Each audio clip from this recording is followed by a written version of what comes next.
জায়গায় জায়গায় দখলদারি, জায়গায় জায়গায় আমাদের ভাইয়েরা নেমে পড়লেন চাঁদাবাজি করতে। এই ভাইদের প্রতি আমরা খুব দরদ ভরা মনে বলতে চাই, সত্যিই যদি আপনাদের সংসারে অভাব অনটনের কারণে আপনারা এই কাজগুলা করে থাকেন, আসুন আপনারা এখান থেকে সরে আসুন। আল্লাহ আমাদেরকে যে রিজেক্ট দিয়েছেন ওইটাই আপনাদের সাথে আমরা ভাগাভাগি করে খাইতে রাজি আছি। তবুও মানুষকে কষ্ট দিবেন না, চাঁদাবাজি করবেন না। দ্বিতীয় নম্বর হচ্ছে সিন্ডিকেট ভেঙ্গে একদম চুরমার করে দেওয়া। আর তৃতীয়টা হচ্ছে চাঁদাবাজিতে যারা লিপ্ত তাদেরকে আমাদের বুকে টেনে নিয়ে অন্য ভালো কাজে লাগিয়ে দেওয়া। এই তিনটা কাজ আমরা সফলভাবে যদি আল্লাহ তাআলার সাহায্যে করতে পারি, আমরা বিশ্বাস করি 1 বছরের ভিতরে বাংলাদেশের মানুষ লক্ষণীয় পরিবর্তন দেখবে ইনশাআল্লাহ। দফায় দফায় অনেক দলকে বাংলাদেশ পরিচালনার দায়িত্ব দেওয়া হয়েছে। আপনারা যা করেছেন আমরা দেখেছি, কেউ কেউ এখন যা করছেন তাও আমরা দেখছি। সুতরাং এখন আমরা ন্যায় ইনসাফের প্রতীক দাঁড়িপাল্লার সঙ্গী হতে চাই।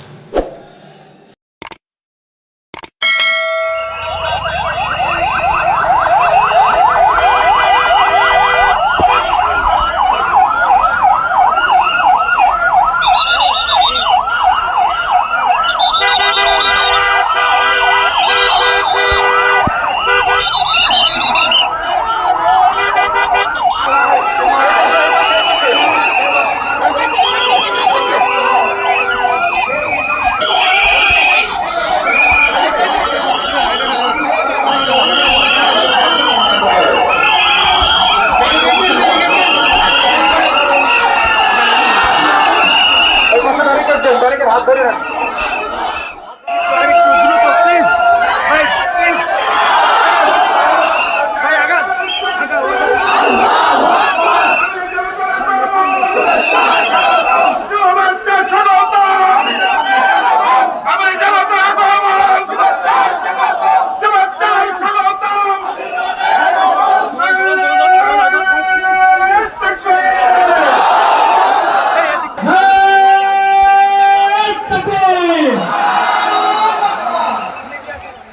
সাথী এবং বন্ধুগণ, আগামী দিনের প্রধানমন্ত্রী ডাক্তার শফিকুর রহমান এসে পৌঁছেছেন, আমরা তার কথা শুনবো। আমি আজকের মতো বিদায় নিচ্ছি।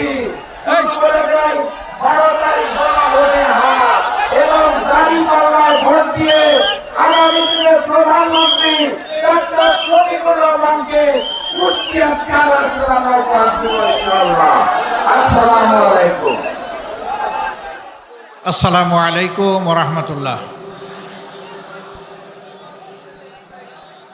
প্রিয় কুষ্টিয়াবাসী, আপনারা কেমন আছেন? আলহামদুলিল্লাহি রাব্বিল আলামিন ওয়াসসালাতু ওয়াসসালামু আলা রাসূলিহিল কারীম ওয়া আলা আলিহি ওয়া সাহবিহি ওয়া আহলি বাইতি আজমাইন।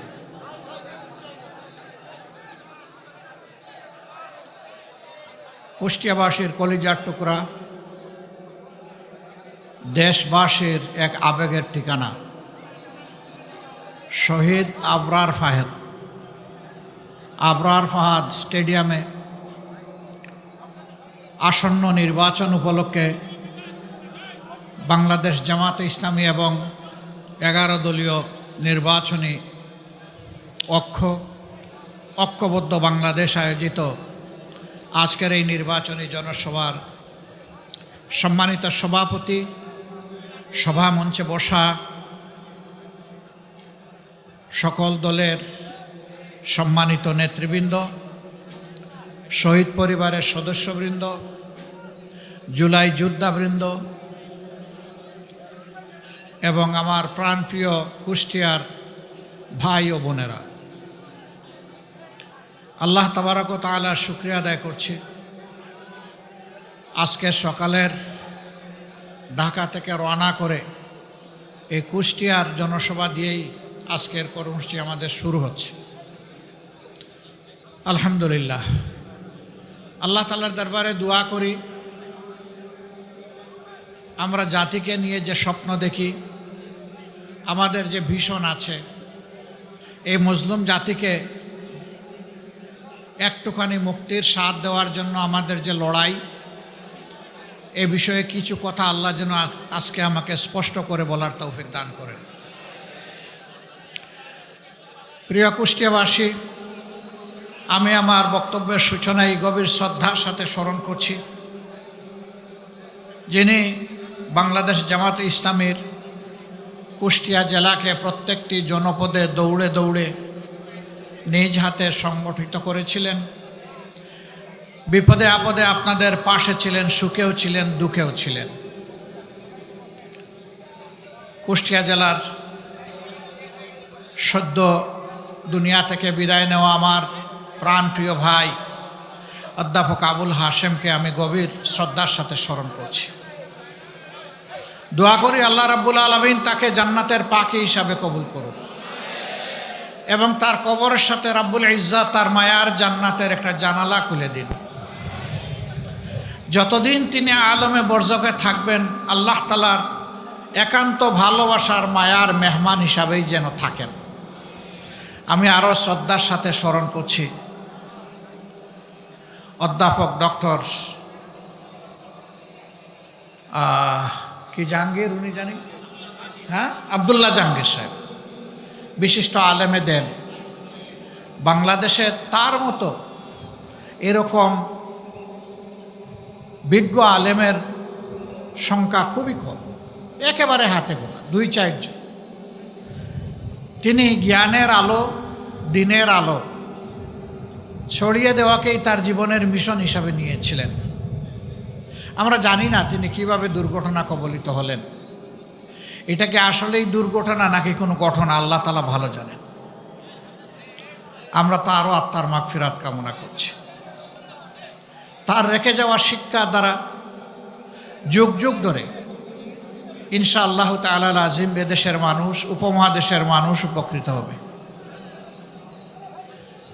শহীদ আবরার ফাহাদ, সে আমাদের স্বাধীনতা সার্বভৌমত্বের প্রতীক। সে নিজেই একটা বিদ্রোহী, একটা বিপ্লবের নাম। সে আধিপত্যবাদের বিরুদ্ধে কলম ধরেছিল, এটাই তার অপরাধ। এই জন্য তাকে দুনিয়া থেকে অত্যন্ত নির্মমভাবে বিদায় করা হয়েছে বাংলাদেশের সবচাইতে বড় শিক্ষা প্রতিষ্ঠান, যেখানে মেধাবীদের মিলন মেলা। এরা যে আচরণ করেছে এটা কোনো মানুষ করে না, এটা সাধারণ পশুও করে না। তাদের ব্যাপারে আল্লাহ পাক কালামে হাকিমে বলেছেন কালা নাম, এরা হচ্ছে 4 পায়া জন্তুর মতো। এরপরে বলেছেন বালহুম আদল্ল, এরা ওই জন্তুগুলা, অবুঝ জন্তুগুলার চাইতে আরো খারাপ, আরো নিকৃষ্ট। আল্লাহ তাআলা ওই প্রাণীগুলাকে বিবেক দেন নাই, মানুষকে বিবেক দিয়েছে। তাকে কিভাবে পিটিয়ে পিটিয়ে নির্যাতন করে ক্লান্ত অবসন্ন হয়ে পড়েছে, পানি চেয়েছে, কি দেওয়া হয়েছে আপনারা জানেন। আমরা দোয়া করি আবরার ফাহাদ বিদায় নিয়েছে, বাংলাদেশের প্রত্যেকটি যুবক যুবতী যেন এক একজন আবরার ফাহাদ হয়ে যায়। আধিপত্যবাদীরা তাদের অপকর্মের বিরুদ্ধে বাংলাদেশে কেউ আওয়াজ তুলুক, এটা পছন্দ করে না। তবে 24-এর দ্রোহ প্রমাণ করে দিয়েছে বাংলাদেশের দামাল ছেলেরা আল্লাহ ছাড়া কাউকে পরোয়া করে না। এটি একটি স্বাধীন দেশের জন্য বিশাল শক্তির ব্যাপার, যাদের নেতৃত্বেই জাতি 24-এর লড়াইয়ে অংশগ্রহণ করে মুক্তি পেয়েছে।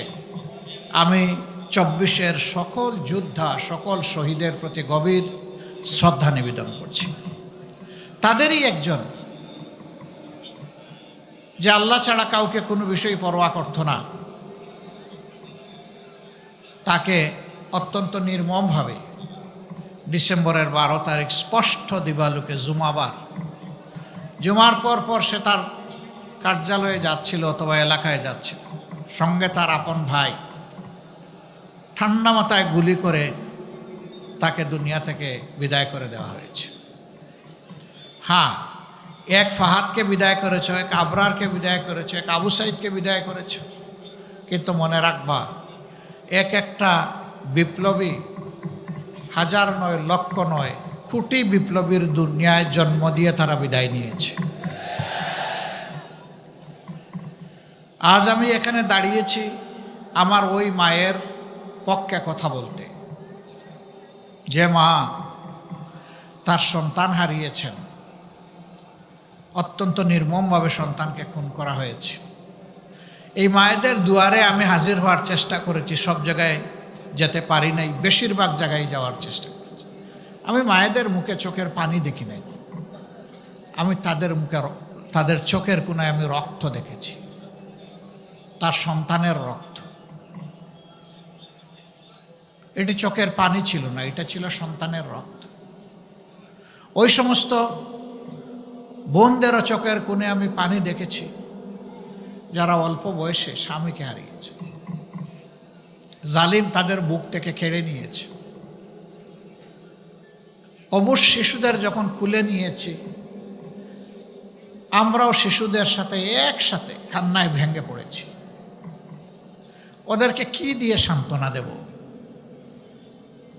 সান্ত্বনা দেওয়ার কোনো ভাষা আমরা খুঁজে পাই না। সারা বাংলার সকল জনপদের একই মানচিত্র।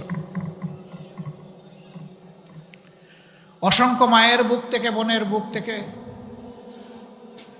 সন্তানের বুক থেকে তাদের আপনজনকে তুলে নিয়ে বছরের পর বছর আয়না করে রাখা হয়েছে, গুম করে রাখা হয়েছে।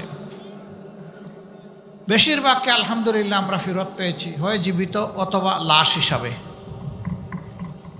কিন্তু কিছু আল্লাহর বান্দা এখনো রয়ে গেছেন। এই কুষ্টিয়া ইসলামী বিশ্ববিদ্যালয়েরও 2 জনকে আমরা এখন পর্যন্ত পাইনি। এরকম আরো 8 জন যাদেরকে এখনো আমরা খুঁজে পাইনি।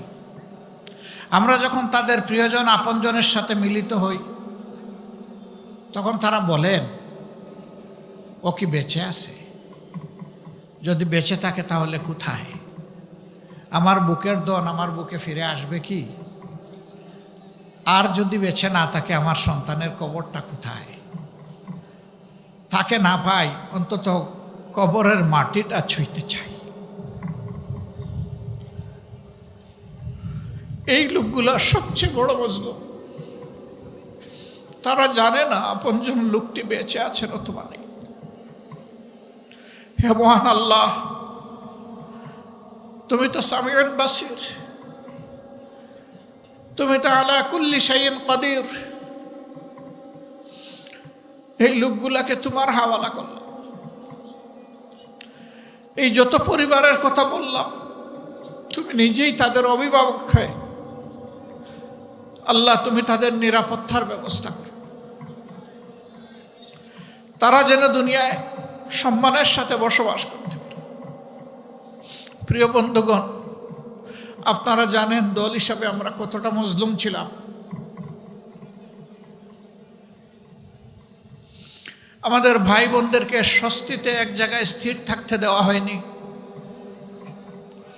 এই অঞ্চলেও আমাদের বোনদেরকে দফায় দফায় গ্রেফতার করে রিমান্ডে নিয়ে অপমান করা হয়েছে, নির্যাতন করা হয়েছে।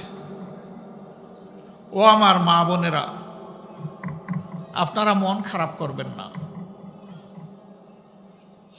নবী করিম সাল্লাল্লাহু আলাইহি ওয়াসাল্লাম ইসলামের সুমহান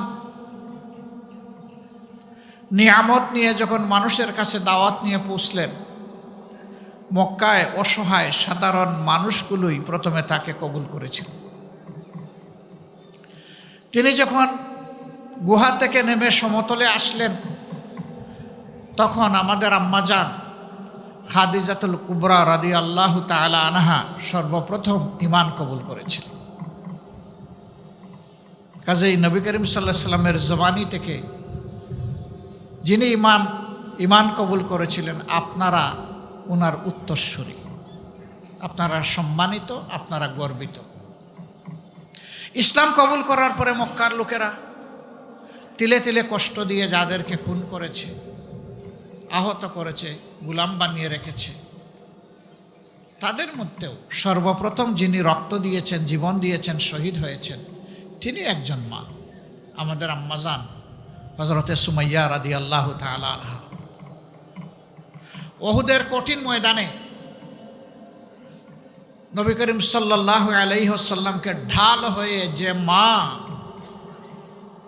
নিরাপত্তা দিয়েছিলেন, যার গায়ে যুদ্ধের পরে 8টি ঝুলন্ত তীর ছিল, 70টি ভারী জখম ছিল, পুরুষরা সেখানে নবী করিম সাল্লাল্লাহু আলাইহি সাল্লামের পাশে ছিলেন না। এই কঠিন সময়টায় আমাদের আম্মাজান হযরতে মুসাইবা রাদিয়াল্লাহু তাআলা আনহা রাসূল করিম সাল্লাল্লাহু আলাইহি সাল্লামের জীবনের সবচেয়ে কঠিন সময়ের সঙ্গী হয়েছিলেন। আপনারা গর্বিত, আপনারা তাদের উত্তরসূরি। আল্লাহর জন্য যেমন তারা সকল দুঃখ কষ্টকে হাসি মুখে কবুল করেছেন, আমি বিশ্বাস করি আল্লাহর জন্য, মানবতার জন্য আপনাদের সাথেও যে আচরণ করা হয়েছে, এখনও হয়তো বা কেউ কেউ করে, আমি মনে করি যে আপনারা ওই উত্তরসূরির ঐতিহ্য ধরে রেখে আল্লাহর ফায়সালার উপরে সন্তুষ্ট থাকবেন ইনশাআল্লাহ। আমরা দোয়া করি এদেশের মা বোনদের গর্বে আল্লাহ তাআলা বেশি বেশি করে আবরার ফাহাদ, শরীফ উসমান ইবনে হাদি, আবু সাইদ, এদের মতো বীর আল্লাহ বেশি বেশি করে আপনাদের গর্বে আমাদের জন্য আল্লাহ উপহার দিন। মায়েরা যখন সন্তান নয় বীরের জন্ম দিবে, এই দেশ হবে বীরের জাতির দেশ ইনশাআল্লাহ। আজকে মায়েরা ন্যায়ের পক্ষে, সত্যের পক্ষে, মানবতার পক্ষে আল্লাহর দ্বীনের আওয়াজ তুলতে ঘরে ঘরে যান। কিছু লোক এটা সহ্য করে না, তাদেরকে বিরক্ত করে, তাদের সাথে অপমানজনক আচরণ করে, তাদেরকে কষ্ট দেয়, এমনকি দিশাহারা হয়ে দুই এক জায়গায় গায়েও হাত দিয়েছে। আমরা তাদেরকে বলি, তোমরাও আমাদের মতোই মায়ের গর্ভ থেকে দুনিয়ায় এসেছো, মাকে সম্মান করতে শিখো। মাকে সম্মান করলে আল্লাহ তোমাদেরকেও সম্মানিত করবেন। যেই জাতি মাদেরকে সম্মান করতে পারে না, অপমান তাদের জন্য অবধারিত। আমরা প্রতিশ্রুতিবদ্ধ, যে কোনো কিছুর বিনিময়ে মায়েদের সম্মান ইনশাআল্লাহ আমরা রক্ষা করব। সম্মানিত কুষ্টিয়াবাসী, আপনাদের অবস্থান এবং অবদান বরাবরই ন্যায় এবং সত্যের পক্ষে, আল্লাহর দ্বীনের পক্ষে। এখানে আপনাদের অনেকগুলা সমস্যা আছে। আমরা যখন আসছিলাম উপর থেকে দেখছিলাম পদ্মা গড়াই নদী নয়, মরুভূমি। এটা যখন মরুভূমি হয়ে গিয়েছে, তখন উপর থেকে যখন ঢলের পানি আসে, তখন আর নদীতে থাকে না, দুই কুল উপচে পড়ে, দুই কুল ভাসিয়ে সব কিছুকে তছনছ করে দেয়। বছরের পর বছর নদীবাঙ্গনের কবলে পড়ে বহু মানুষের জীবনের স্বপ্ন ধূলিসাৎ হয়ে যায়। অনেক মানুষ সর্বশান্ত হন। কেন এমনটা হলো? নদী তো আল্লাহর নিয়ামত।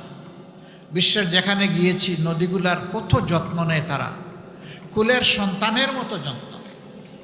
নদীর যাতে কোনো ক্ষতি না হয়, তার নাব্যতা, তার স্রোত, তার পানি ধারণের ক্ষমতা এবং পানির স্বচ্ছতা শতভাগ নিশ্চিত করার জন্য তারা জানপ্রাণ দিয়ে চেষ্টা করে। আর আমাদের দেশে আল্লাহর এই নিয়ামতগুলোকে তিলে তিলে খুন করা হয়েছে, হত্যা করা হয়েছে। এই নদী খননের জন্য প্রত্যেক বৎসর বাজেট থাকে। নদী খননের সমস্ত টাকা মুখ দিয়ে ঢুকে পেটের ভিতরে চলে যায়, নদীর বালি আর উঠে না, খননও হয় না। শুধু কি নদী না, উন্নয়নের নামে 54 বৎসর কম বেশি যারাই ক্ষমতায় গিয়েছেন এই একই কাজ তারা করেছেন। এই যারা 54 বৎসরে দেশটাকে কামড়ে একেবারে তছনছ করে দিয়েছে, আমরা গভীরভাবে বিশ্বাস করি এদের দৃষ্টিভঙ্গি এবং চরিত্র পরিবর্তন না হলে এরা দেশের জন্য ভালো কিছুই করতে পারবে না। এ দেশ সকলের, শুধু আমাদের না। এ দেশের আসমানের নিচে জমিনের উপরে যারাই বসবাস করে, দেশটি আমাদের সবার। কিন্তু আফসোসের বিষয়, এত নির্যাতিত হওয়ার পরে 15.5 বছর 5 তারিখ যখন একটা পরিবর্তন আসলো, আমরা দেখলাম পুলিশ নাই, বিজিবি নাই, আনসারের ছায়া নাই, নিবু নিবু আমাদের সেনাবাহিনী জান প্রাণ দিয়ে চেষ্টা করছে কিছু করার, তারা পারছেন না। তাদের পাশে মজবুত হয়ে আমরা দাঁড়িয়ে গেলাম। এ দেশ আমাদের দেশ। এত মজলুম একটা সংগঠন, নেতৃবৃন্দকে খুন করা হলো, ফাঁসি দেওয়া হলো, দফায় দফায় জেলে পুরা হলো, অফিস বন্ধ করে রাখা হলো, গোয়ার বাড়ি বুলডোজার দিয়ে গুড়িয়ে দেওয়া হলো, আমাদের নিবন্ধন কেড়ে নেওয়া হলো। শেষ পর্যন্ত বেদিশা সরকার আমাদেরকে বেহুশ হয়ে নিষিদ্ধ ঘোষণা করলো। এরপরে আর হুঁশ ফিরে পায়নি। ওই বেহুশ অবস্থায় দেশ ছেড়ে তারা চলে গেছে। কিন্তু আমরা কি সিদ্ধান্ত নিলাম? আমরা আগস্টের 5 তারিখ রাত্রেই ঘোষণা দিলাম যে আমরা কারো উপর থেকে প্রতিশোধ নেব না। আপনারা বলুন, আমরা কি প্রতিশোধ নিয়েছি কারো উপর? আমরা বলেছিলাম অন্যায়ভাবে কাউকে মামলার আসামি করা হবে না। আমরা অন্যায়ভাবে একটা মানুষকেও মামলার আসামি করি নাই। বাংলাদেশে হাজার হাজার মামলাও আমরা দায়ের করি নাই। খুব অল্প সংখ্যক, আমাদের 8টা মামলায় আসামি মাত্র 1 জন করে। কারণ আমরা দ্বিতীয় ব্যক্তি দায়ী খুঁজে পাইনি, আমরা দ্বিতীয় জনকে দিব কিভাবে?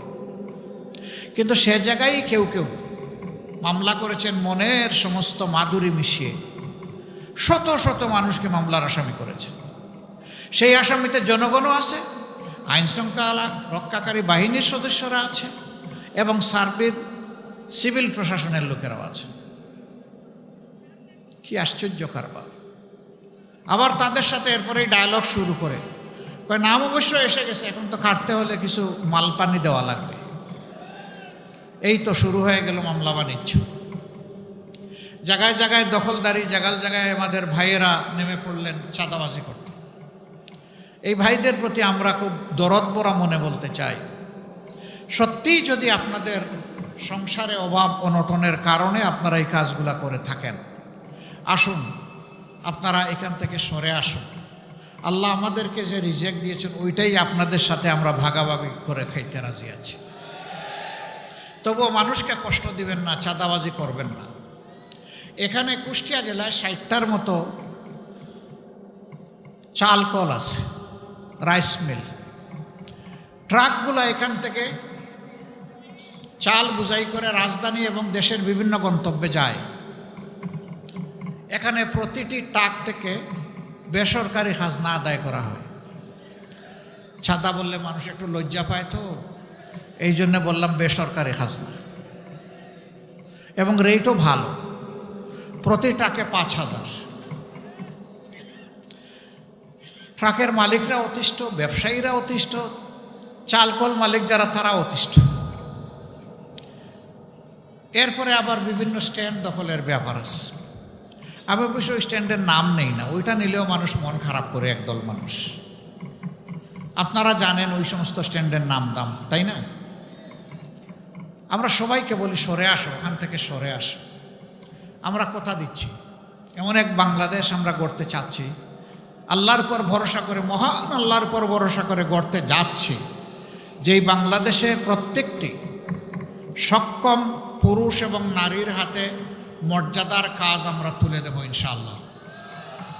বিশেষ করে যুবক যুবতীদের হাতে, তাদের এই যৌবনের শক্তি দিয়ে তারা যেন দেশকে দারুণভাবে গড়তে পারে, এগিয়ে নিয়ে যেতে পারে।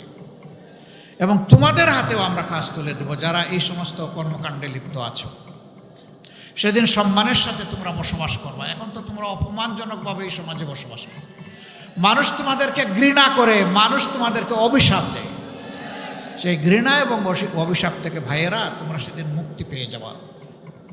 আমরা সারা জাতির সমস্ত মানুষগুলোর মুক্তির চিন্তা করি। আমরা নিজেরা খাওয়ার জন্য রাজনীতি করি না, এবং দলীয় কর্মীদের পেট ভরানোর জন্য আমরা রাজনীতি করি না। বরঞ্চ এদেশের দুঃখী বোখা নাঙ্গা মানুষের পেটে কিভাবে আমরা মুখে একটু খাবার তুলে দিতে পারি আর পিঠে একটু কাপড় তুলে দিতে পারি, এটি হবে আমাদের সংগ্রাম ইনশাআল্লাহ। এখানে নদীকে যেভাবে খুন করা হয়েছে আপনারা জানেন। আমরা এই 2 দিন আগে উত্তরবঙ্গ সফর করে এসেছি, একইভাবে ওখানেও খুন করা হয়েছে। ওখানে 4টা প্রধান নদী আছে, সেই নদীগুলোকে শেষ করে দেওয়া হয়েছে। আমরা বলেছি ওখানে আমাদের জীবন বাঁচানোর সংগ্রাম হবে শুরু নদী বাঁচানোর মধ্য দিয়ে। আমরা এখানেও কথা দিচ্ছি, আমরা ইনশাআল্লাহ নদী বাঁচানোর মধ্য দিয়ে এই অঞ্চলের সংগ্রাম আমরা শুরু করব ইনশাআল্লাহ। নদী বাঁচলে মাটি বাঁচবে, মাটি বাঁচলে আমার মাও বাঁচবে। এই জন্যে আগে নদী। এই নদীতে অনেক বরকত আল্লাহ রেখেছে। নদীতে জলজ প্রাণী রেখেছেন, যেটা আমাদের রিজেকের। নদীতে যে পানি আল্লাহ দিয়েছেন, যেটা আমাদের মাটিকে বাঁচিয়ে রাখে। নদীর নাব্যতা যখন থাকবে, তখন আমাদের যোগাযোগ ব্যবস্থা সহজ হবে এবং সুলভ হবে। পণ্য পরিবহনে খরচ অনেক কমে যাবে। জনগণের উপর পণ্যের যে মূল্যের ভার, এটা কমে আসবে। অবশ্য কমে আসার ক্ষেত্রে 3 জায়গায় আমরা হাত দেব। যোগাযোগ উন্নত করা, দ্বিতীয় নম্বর হচ্ছে সিন্ডিকেট ভেঙ্গে একদম চুরমার করে দেওয়া, আর তৃতীয়টা হচ্ছে চাঁদাবাজিতে যারা লিপ্ত তাদেরকে আমাদের বুকে টেনে নিয়ে অন্য ভালো কাজে লাগিয়ে দেওয়া। এই 3টা কাজ আমরা সফলভাবে যদি আল্লাহ তাআলার সাহায্যে করতে পারি, আমরা বিশ্বাস করি 1 বছরের ভিতরে বাংলাদেশের মানুষ লক্ষণীয় পরিবর্তন দেখবে ইনশাআল্লাহ। সম্মানিত ভাইরা, এখানে চিনিকল ছিল, কুষ্টিয়া চিনিকল বন্ধ হয়ে আছে। দুনিয়ার সব জায়গায় ইন্ডাস্ট্রির বিস্তার করছে, আর আমাদের একটা একটা করে তালা ঝুলানো হয়েছে। শহীদ মৌলানা মতিউর রহমান নিজামী, বাংলাদেশ জামাতে ইসলামীর সাবেক আমির, তিনি যখন শিল্পমন্ত্রী ছিলেন, তখন তিনি ঘোষণা দিয়েছিলেন, আজ থেকে আর কোনো সরকারি কলকারখানায় তালা ঝুলবে না নতুন করে, বরঞ্চ ঝুলা তালা যেখানে যেখানে আছে সেইগুলা খোলার চেষ্টা করব আমি। এবং তিনি তাই করেছিলেন। বন্ধ লোকসানি চিনিকলগুলা খুলে দিয়ে বিভিন্ন জায়গায় সেইগুলাকে মাত্র 2.5 বছরের মাথায় লাভজনক প্রতিষ্ঠানে পরিণত করেছিলেন। তিনি করতে পেরেছিলেন। তার ব্যক্তিগত সততা ছিল, তার মাঝে স্বজনপ্রীতি ছিল না। তিনি একজন ভিশনারি নেতা ছিলেন। তিনি জাতির জন্য প্রাণ ভরে কাজ করতে চেয়েছিলেন। এই জন্য তার পক্ষে এটা সম্ভব হয়েছে। তিনি বুয়েট থেকে পাশ করা কোনো ইঞ্জিনিয়ার ছিলেন না। এর আগে তিনি কৃষি মন্ত্রণালয়ে সার্ভ করেছেন। তিনি কৃষি বিশ্ববিদ্যালয়েরও কোনো গ্রাজুয়েট ছিলেন না। তিনি একজন আলেমে দ্বীন ছিলেন, আর ঢাকা বিশ্ববিদ্যালয়ের রাষ্ট্রবিজ্ঞানের একজন ছাত্র ছিলেন। তিনি যদি শিল্পে এসে শিল্পের বিপ্লব ঘটাতে পারেন, কৃষিতে বিপ্লব ঘটাতে পারেন, আমরা বিশ্বাস করি জনগণ যদি সুযোগ দেয়, ইনশাআল্লাহ তাআলা আজিম বাংলাদেশের সকল সেক্টরে বিপ্লব ঘটবে। প্রিয় কুষ্টিয়াবাসী, এখানে 4টা আসন। 4টা আসনে 11 দলের পক্ষ থেকে 4 জনকে দাঁড়িপাল্লা প্রতীকে মনোনয়ন দেওয়া হয়েছে। এই 11 দলের যাকে যেখানে মনোনয়ন দেওয়া হয়েছে ওইটাই 11 দলের প্রতীক। এখানে পাল্লা হচ্ছে 11 দলের প্রতীক। পাল্লা হচ্ছে ইনসাফের প্রতীক। অতীতের সরকারগুলো পাল্লা সহ্য করতে পারে নাই, এই জন্য পাল্লাকে তারা গুম করে ফেলেছিল। পাল্লা আয়নাগর থেকে মুক্তি পেয়েছে আলহামদুলিল্লাহ। জানেন কেন পাল্লা সহ্য করতে পারে না? পাল্লা যদি বিজয়ী হয় তাইলে সমাজে ন্যায় বিচার কায়েম হবে, আর ন্যায় বিচার যদি কায়েম হয় তাইলে বিড়ালের অসুবিধা হবে। একজন সাধারণ মানুষ খাওয়ার সময় গরম ভাত চায়, কিন্তু গরম ভাতে বিলাই ভেজা, ওর যে মুখ পুড়ে। এই জন্য ওই বিড়াল খাসলতের যারা সমাজে ন্যায় বিচার দেখতে চায় না, বরঞ্চ বিচারাঙ্গনকে নিজের পকেটে নিয়ে চলতে চায়, তারা পাল্লাকে গায়েব করে দিয়েছিল। আল্লাহ তাআলা সেই গুম অবস্থা থেকে, আয়নাগর থেকে পাল্লাকে মুক্তি দিয়েছেন আলহামদুলিল্লাহ। এবার বাংলাদেশের মানুষের কণ্ঠে কথা একটাই, দফায় দফায় অনেক দলকে বাংলাদেশ পরিচালনার দায়িত্ব দেওয়া হয়েছে। আপনারা যা করেছেন আমরা দেখেছি, কেউ কেউ এখন যা করছেন তাও আমরা দেখছি। সুতরাং এখন আমরা ন্যায় ইনসাফের প্রতীক দাঁড়িপাল্লার সঙ্গী হতে চাই। যুবকরা ইতিমধ্যে রায় দিয়ে দিয়েছে। 5টা বিশ্ববিদ্যালয়ে নির্বাচনের মাধ্যমে যুবক যুবতীরা তারা বলেছে আমরা পরিবর্তন চাই এবং আমরা ন্যায় ইনসাফের পক্ষেই থাকতে চাই। বিভিন্ন নারীদেরকে উস্কানি দেওয়া হয়, বলে যে পাল্লার বিজয় হলে আপনার কেমন লাগবে? আলহামদুলিল্লাহ ডেসপারেটলি এখন মারা বলতেছেন ভালো লাগবে। আপনি কারে সমর্থন করেন? কয় আমি পাল্লারে সমর্থন করি। কয় পাল্লা সমর্থন করলে এই পোশাক তো আপনি পরতে পারবেন না। কয় পরবো না। তখন পোশাক যেমন হওয়া দরকার তেমন পরবো। কয় আপনি পোশাকও পরবেন না, এই পাল্লা কেন বিজয়ী হবে? কয় যে আমি চাই দেশটা ঠিক হোক। জিজ্ঞাসা করে জামাতের কোন জিনিস তোমার ভালো লাগে? কয় পুরা জামাতকেই আমার ভালো লাগে। This is the reality of time. আলহামদুলিল্লাহ দেশবাসী, বিশেষ করে যুব সমাজ এবং মায়ের জাতি, তারা আর বস্তা পচা রাজনীতি দেখতে চান না। মাদেরকে জিজ্ঞাসা করা হয় আপনারা কেন পাল্লায় ভোট দিবেন? বলে যে আমরা পাল্লায় ভোট দিব, আমরা নিরাপদ থাকতে চাই এই জন্য। কয় অন্য কেউ আসলে নিরাপদ থাকবেন না? কয় এখনই ওদের হাতে আমাদের নিরাপত্তা নাই, ক্ষমতায় আসলে তো সব শেষ করে দেবে। কিন্তু এই সংগঠনের লোকেরা এবং তাদের সঙ্গী যারা আছে তারা এই কাজ করবে না, এটা আমাদের বিশ্বাস। মায়েরা, আপনাদের বিশ্বাসের মূল্য আমরা আমাদের চূড়ান্ত স্যাক্রিফাইসের মাধ্যমে দেওয়ার চেষ্টা করবো ইনশাআল্লাহ। দোয়া করবেন। আমি বহু জায়গায় জিজ্ঞেস করি, এখানেও একটু জেনে নেই, আচ্ছা মার পেট না বাপের পেট থেকে দুনিয়ায় যারা আসছেন একটু হাত তুলেন তো দেখি। আরে আপনি বাপের পেট থেকে আসছেন নাকি? হাত তুলতে বললেই হাত তুলতে হবে। প্রশ্নটা পরিষ্কার করতে পারি না, এই দোষটা আমার।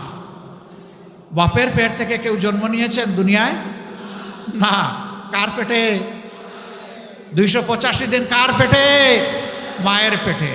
আচ্ছা ঠিক আছে, বাবা না হয় পেটে নিতে পারলেন না, একটু বুকের দুধ কোনো বাবা খাওয়াতে পারবে? পারবে না। কে খাওয়ায়? কে কুলে তুলে রাখে? কার বুক আমাদের বিস্তা ছিল? এইটা অনন্য। মায়েদের তুলনা শুধু মায়ের, আর কারো সাথে তাদের তুলনা হবে না। এই মায়ের জাতিকে যারা সম্মান দিতে জানে না, এরা কপাল পোড়া। যারা সম্মান দিতে জানবে তারাই ভাগ্যবান। আমরা মাদেরকে ইনশাআল্লাহ ঘরে, যাতায়াতে, কর্মস্থলে, 3 জায়গায় আমরা পরম সম্মানের সাথে 2টি জিনিস আমরা নিশ্চিত করব ইনশাআল্লাহ। নাম্বার 1 তাদের মর্যাদা, নাম্বার 2 তাদের নিরাপত্তা। শহরগুলোতে, বড় শহরগুলোতে তাদের জন্য আলাদা বাস সার্ভিস চালু করা হবে। মারা ঘর থেকে বের হলে সফরে কোনো জায়গায় তাদের জন্য এখন নামাজের এবং ওয়াশরুমের কোনো ব্যবস্থা থাকে না। আমরা কথা দিচ্ছি এই সবগুলা করা হবে ইনশাআল্লাহ। যে মায়েরা কাজ করবেন, সন্তান যদি তাদের দুগ্ধপুষ্য হয়, তাহলে অবশ্যই কর্মস্থলে তাদের জন্য ব্রেস্ট ফিডিং কর্নার রাখা বাধ্যতামূলক করা হবে। এবং যে সমস্ত ইন্ডাস্ট্রি, ফ্যাক্টরি, কাজের এভিনিউতে পর্যাপ্ত নারী ম্যান পাওয়ার আছেন, সেখানে বেবি কেয়ারও চালু করতে হবে। তারা যাতে কমফোর্ট নিয়ে, স্বস্তির সাথে তারা তাদের পেশাগত দায়িত্ব পালন করতে পারেন। অনেকে আমাদের বিরুদ্ধে কথা ছড়ায়, জামাতে ইসলামী ক্ষমতায় গেলে সব মহিলাদেরকে ঘরের ভিতরে আটকে রাখবে। ভাই, অত টাকা নাই, অত তালা কিনার আমাদের। নবী করিম সাল্লাল্লাহু আলাইহি ওয়াসাল্লাম যুদ্ধের ময়দানে আমাদের মাদেরকে সঙ্গে করে নিয়ে গেছেন যোদ্ধা হিসাবে। সকল কর্মকাণ্ডে তারা অংশগ্রহণ করেছেন। আমরা নিশ্চিত করছি, গড় থেকে শুরু করে যুদ্ধের ময়দান পর্যন্ত যারা পছন্দ করবেন, যারা যেতে চাইবেন, তাদের জন্য দুয়ার খুলে দেওয়া হবে ইনশাআল্লাহ। এবং সেখানে তাদের পূর্ণ নিরাপত্তা এবং সম্মান, মর্যাদা নিশ্চিত করা হবে। ধোঁকাবাজদের জ্বালাতন থেকে তারা মুক্তি পাবেন ইনশাআল্লাহ। যুব সমাজ, ভাই বোনেরা, আমরা কোনো বেকার ভাতা তোমাদেরকে দিব না, দিতে পারবো না। বেকার ভাতা দিয়ে বেকারের মহাসমুদ্র তৈরি করতে চাই না।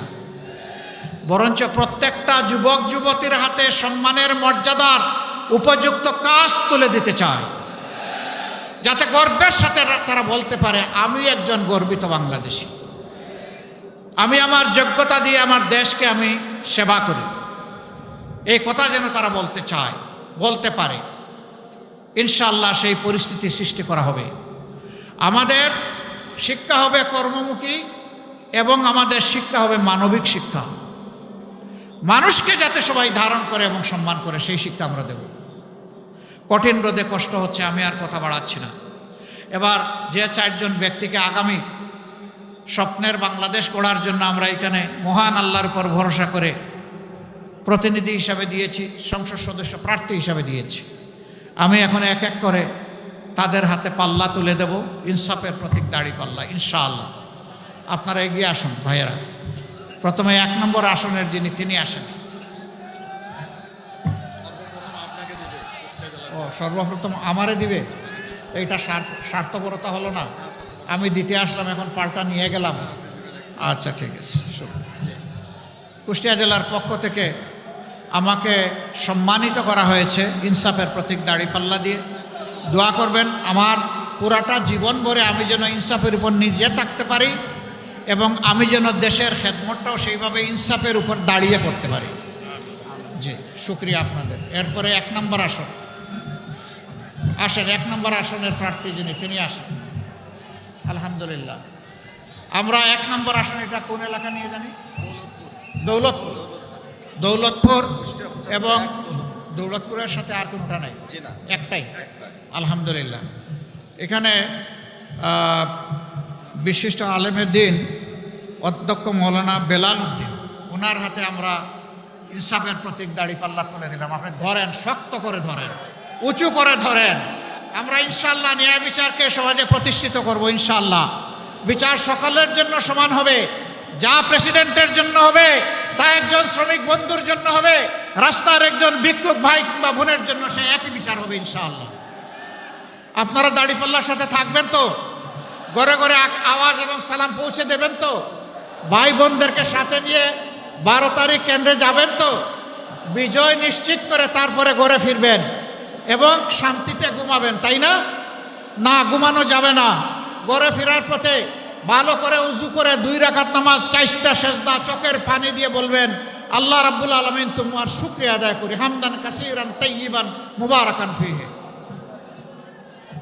এরপরে কুষ্টিয়া 2, কুমারখালী, না না, হ্যাঁ কেন, এটা কোনটা? কুমারখালী কুকসা,